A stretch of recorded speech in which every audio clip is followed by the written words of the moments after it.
Welcome back, everybody, to this week's episode of the Fuel Your Freedom podcast. We are on episode 6, and today we are talking about 3 reasons that going all out in your training is ruining your progress. Now, if you're like me, you probably enjoy a good hard workout now and again, right? I think we all really like that feeling of pushing ourselves, of accomplishing something new, of pushing the limits to see how much and how far we can go. But going all out all the time at that high intensity, at that high volume isn't good, right? It's actually holding us back from making progress, and that's what we're going to talk about today. So in fitness, doing the same exercises over and over isn't productive either, right? So if I were to squat a 25-pound dumbbell, at a certain point, that dumbbell isn't going to feel very heavy, especially when we're in a position throughout our lives where we have to lift up a heavier weight. So carrying grocery bags, picking up a toddler multiple times throughout the day, we're going to have to push the body into those new realms, right? So we're going to have to pick up a dumbbell that's heavier than 25 pounds. This is the principle of progressive overload, right? And similar to how doing the same thing over and over isn't very productive or isn't the most optimal, I should say, to bring us closer to our goals, training at the same intensity isn't good for the body either, especially when that intensity is too high, right? When it's too low, we're just not stressing the body. It'd be the same idea as picking up that same light dumbbell, but then lifting things in everyday life that are heavier than 25 pounds, right? We're not going to get stronger. At a certain point, that body adapts to our dumbbell. And when we train at a high intensity, right, we're just not going anywhere. We can't recover from that training, right? So this magic of progressive overload lies in the smart progression and programmed times of lower intensity and higher intensity training, right? It can be a common misconception that we get stronger, better, healthier, etc., whatever our goals may be, we achieve our goals from the training, but that's simply not true. We actually, when we think about it, achieve the goals by recovering from the training that we do in the gym. Just pause to think about that for a minute, right? It's not the squats that make you better. It's not the squats that make you stronger. Yes, those are the stress placed on the body, but we actually get stronger from recovering from those squats by the body learning, hey, I need to be able to squat a 50-pound toddler as I picked them up off the ground, right? I need to be able to lift all of these heavy grocery bags and perform a heavy carry as I carry my groceries in and up the stairs to the top floor, right? I live in an upstairs apartment. So for me, I carry all my groceries upstairs. And chances are you at least have a few coming right into your house. I think most places do. But regardless, we have to be strong enough and adapt for those everyday lives. That adaptation comes in the recovery, in the times that we take away from the gym when we're not pushing intensity. When we're training, we're learning, adapting, growing, getting healthier, and making progress. There's likely an end goal or time that we're working towards hitting, right? This end thing, if you will, is where we want to peak in training. So one of the best examples is a race. When we have a race on the calendar, that's the event we're preparing for at the end of the training cycle. We're not looking to hit a PR in our pace on a random Tuesday afternoon, right? That's not the idea. We're looking to hit a goal at the end of the cycle. So by adjusting the intensity and the volume of training in a smart way, we can prepare ourselves to peak, to perform at our highest level for that last event on the calendar, right? But it doesn't even just have to be racing. At Unity, we program in 6 to 8 week cycles. Week 6 is always that PR week. That's where we want to push the intensity or the weight that we lift. It's not on the first week of a new program, right? The first week is for learning newer movements. Typically, it's a deload from the PR week, the week before, so that the body can recover as we bring ourselves into our new phase. But if we never have these ebbs and flows in training intensity, instead of training, we may be simply straining the body, right? Now, a little bit of strain is good. We want to push the body outside its limits, but we need to recover from that, like I said before.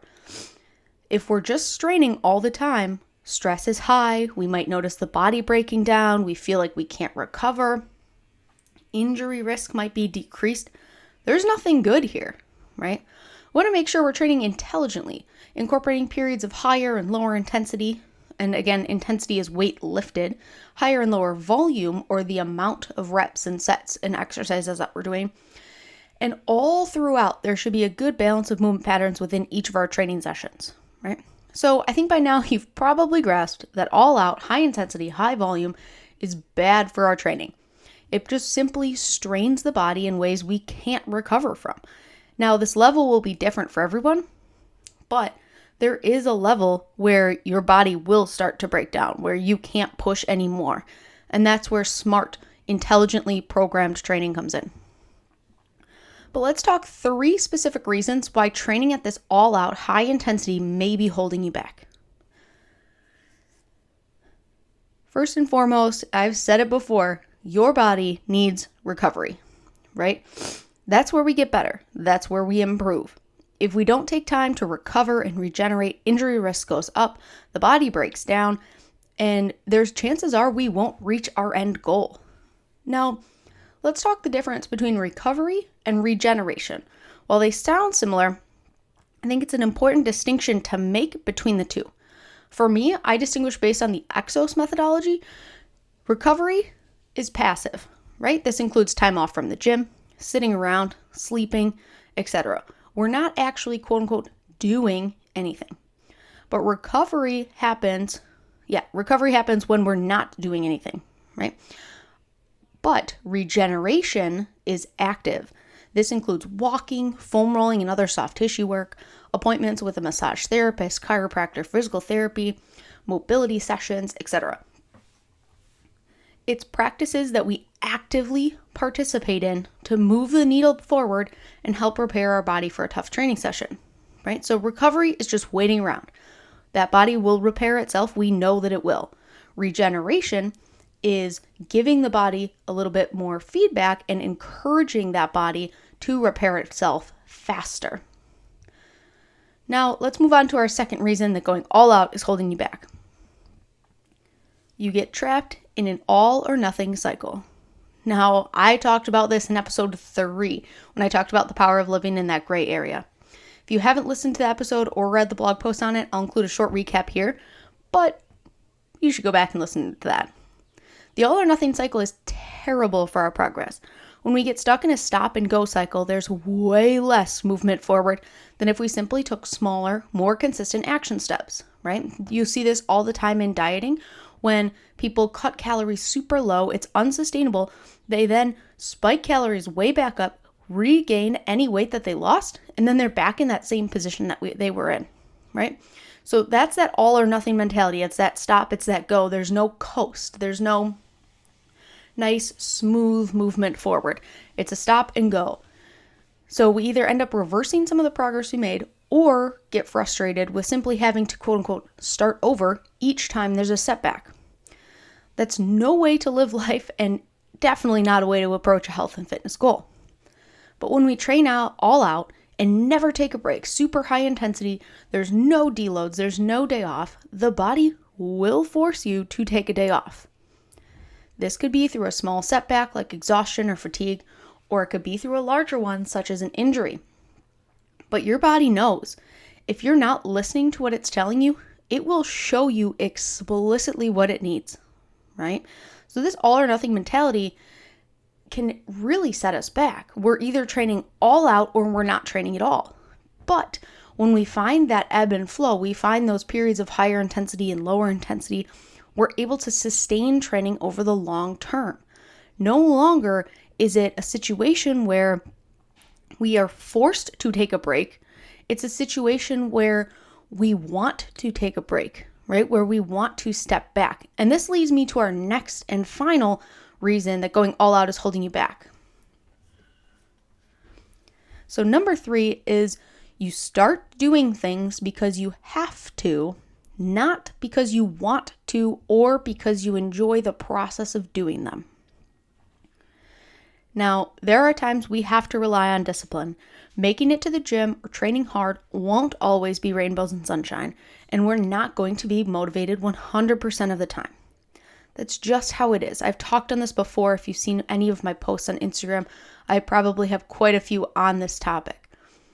There are going to be times when we have to rely on discipline over motivation, right? It's just what we have to do. We have to go in, we have to get in the reps, get in the workout, and move on with our day.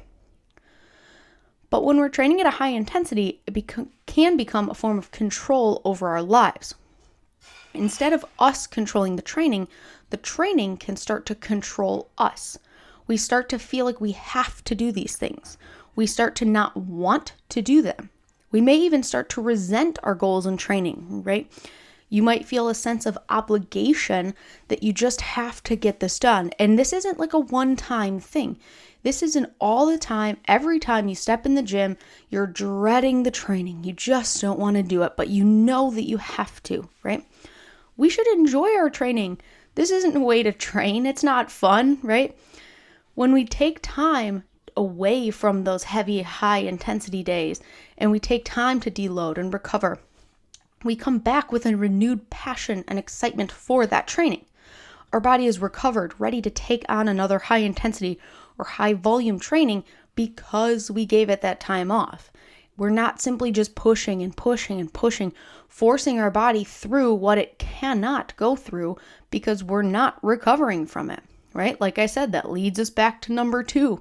Our body will explicitly tell us what it needs, and if it needs time off, it will let you know. We just have to listen to it. So there you have it. 3 ways that going all out high intensity training is bad for you if you're doing it all of the time, never taking time, never taking a break, never taking a deload, never taking a rest day. It's not good. So that brings us to our Unempowered Action for this week. Take time this week to think, how can we achieve this balance? There are times when we should train at higher intensities, and then there are times that daily movement and lower intensity movement should take priority and make up a big part of our training time. This week, take inventory of that time. How much are you spending at a high intensity? How much are you spending with active recovery or lower intensity work? How much time are you simply moving throughout the day? How much time are you dedicating to regeneration? So reminder, that's the active forms of recovery, foam rolling, stretching, mobility, etc. Tally all of that up. Then, as you do, take note of how you feel this week.